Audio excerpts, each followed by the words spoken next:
Hey, welcome back to Soda Time Restoration. We're back on the Vendo 81 tonight. Hopefully, we can get a few more things done. We're coming in to third base on this, I feel like. Not quite the home run, but it is just looking really good. Tonight, we're going to try to put the crank assembly together and put the rack in. Let me grab a few things and we'll get started here.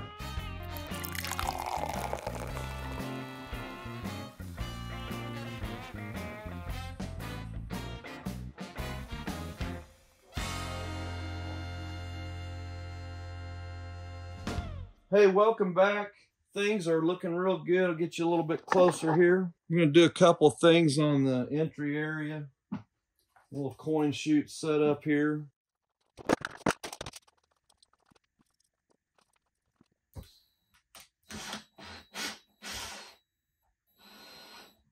It's coming along really good. We've got the coin cup yet to put in and cap catcher. Obviously decals. We're going to concentrate our next thing. We'll go back to the getting the crank assembly put together. I know I've done this many times. I try to always do it live because it's a little bit, everybody's a little bit, feels like it's a little bit of a tricky thing to do. It's not really that bad. You just want to make sure, take and clean this stuff up real good. It just gets a little bit of the old lubricants that they had on it. I clean those up and then we'll refresh that, so I'll be right back. Let me clean these up right quick. We'll get these cleaned up a little bit. Everything polished up really good before we go back together. I always take the housings apart, and you probably, if you've seen any of my other videos where I've dealt with a crank assembly, I've not always done this. I would send those in to the chrome guy and they would chrome them, and sometimes I had good luck, sometimes not so good luck. And so I just made a decision that I'm never going to send another one like that ever again because of the issues that the chroming causes when it gets inside there and just locks everything up. And I can see a little bit of chrome has got on the inside here that always causes some of the issues. But we're going to take a little bit of sandpaper and just clean that up, a little emery paper maybe. So hang on, I'll be right back here. All right, we got the back put on. I didn't realize the camera went down. But the back is on. It's looking real good. If you're wondering how that keyway goes in, it will go down just like that. It'll come over the shaft and lock in over that pin. Sometimes a little bit tough to get on, but we're going to show you how to do the install here right quick. We'll open up the door. So make sure when you put your shaft on, the crankshaft, the crank assembly, don't put it on like that. It needs to be in that position right there. And this keyway is going to go on just like this. And we're going to try to tap right there. Now if you want to loosen this bracket to give you a little bit more room, you can do that. I probably will loosen this top one here just a little bit.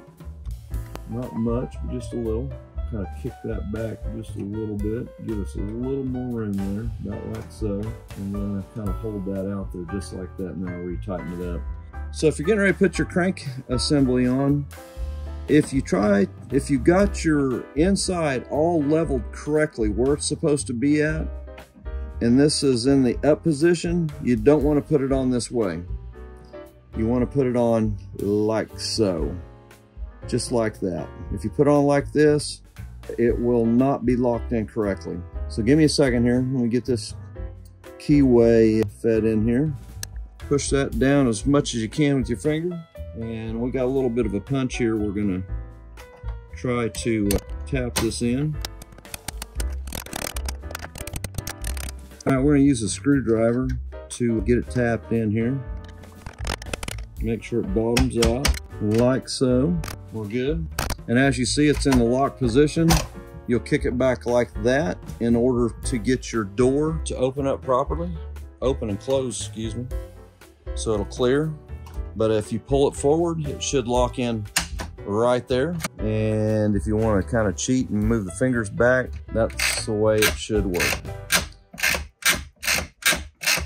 That's looking good. Crank assembly's installed. We're going to move this piece here back just a little bit. So that piece is ready to go.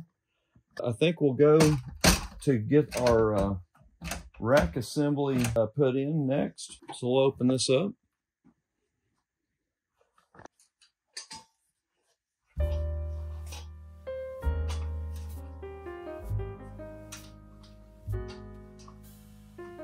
So get your housing. You'll have 2 pins on the back here. See how, you can see this. So you'll have a pin that's in the housing. You'll have another pin at the bottom. You want to make sure those hit pretty right on the money. And have you one screw to make sure you can get it locked in right quick. Let me grab a Phillips here right quick. Okay. There's the top one. There's the bottom. We'll get one of our screws put in. Whatever you do, don't let go of that or it will fall out. We got one in. We got 4 more to put in. Excuse me, 5 more. One at the very bottom down there.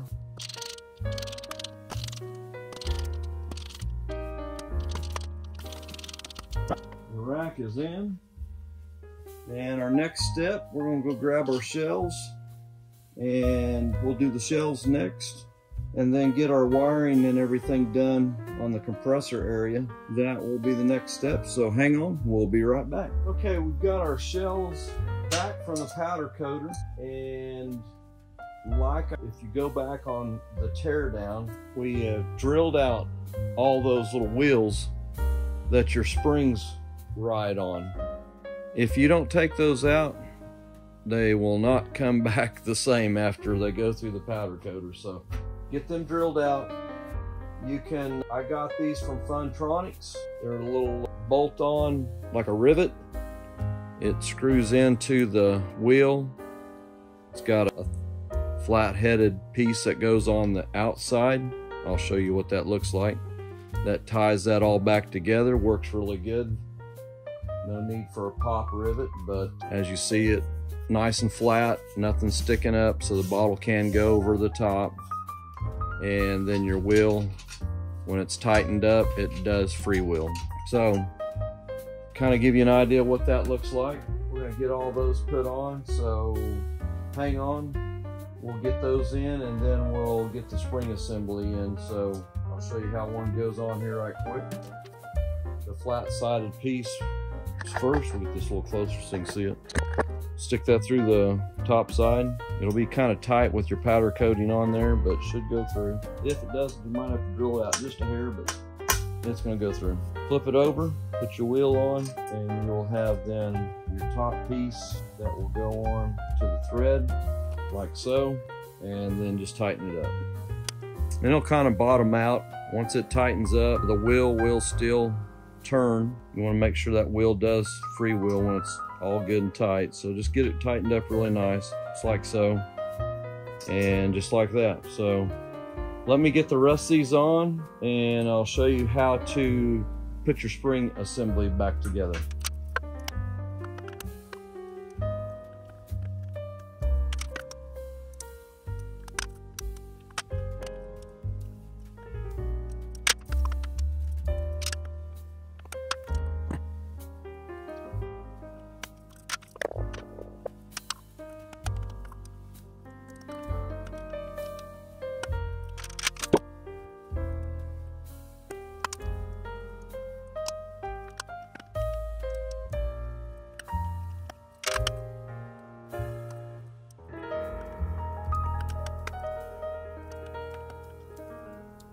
One last one. All right, let me go get the slider pieces that go on the back. Run the bottle, keeps the bottle tight. Let me go grab those and I'll be right back. Okay, we've got the shelves back together. Let me show you how to put the spring retainer in that actually keeps the bottles nice and tight, but we'll go through a couple here with you. So this piece here will feed in from the bottom here, like so. It'll slide in, turn it over. I usually take one of the and run it through one and bring the slider down, hook it in, come through, make sure you go underneath this rail, come up, and there's a little tab here that's bent over. That's where it goes in at. And your shelf is ready to go. So hang on, we're going to put the rest of these in and then we'll stick them in the machine.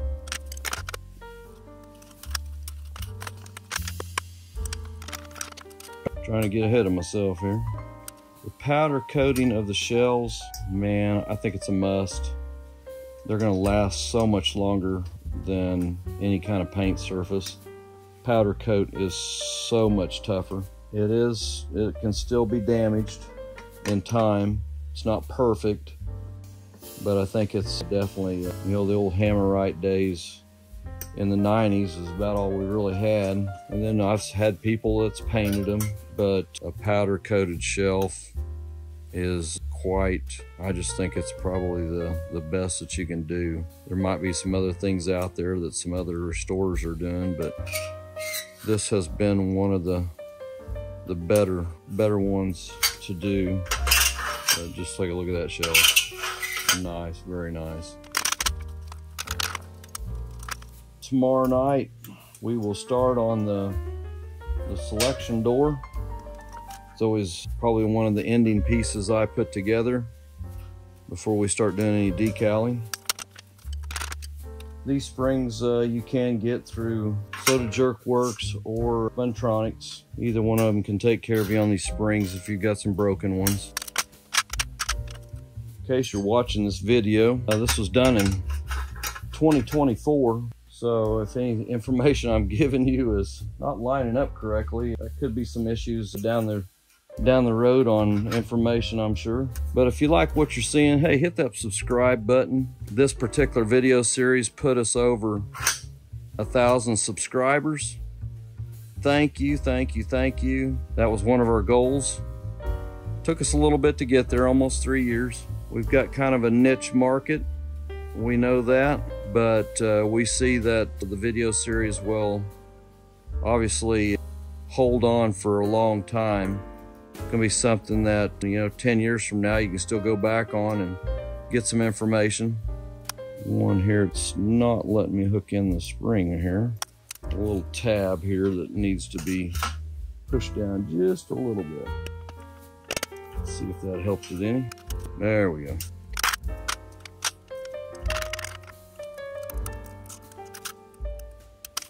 Okay, last one.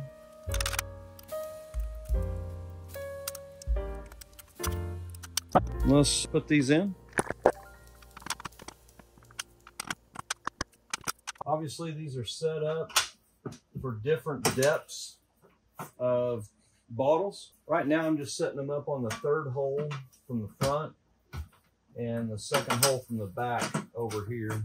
Probably be running more of the 8-ounce bottles on this machine, but that could change.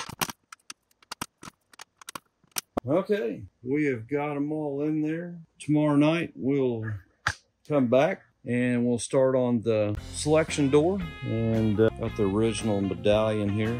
I made these in 2 colors. The early ones were green, and then they switched it to kind of a white with a silver lettering.